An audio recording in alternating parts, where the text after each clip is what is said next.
Yung mga kaibigan ko dati na yung mga kaibigan ko hanggang ngayon pa rin naman, yung taga Bon. Dito nagwi-weekend sa bahay.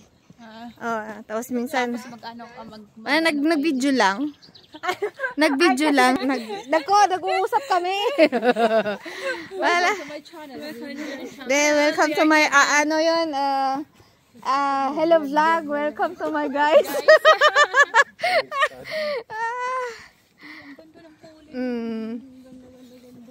Inano na nila lahat. Inainto na nila. Tawa.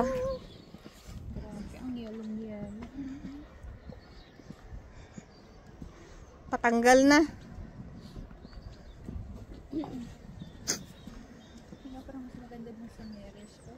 Kasi parang iba-iba yung kulay.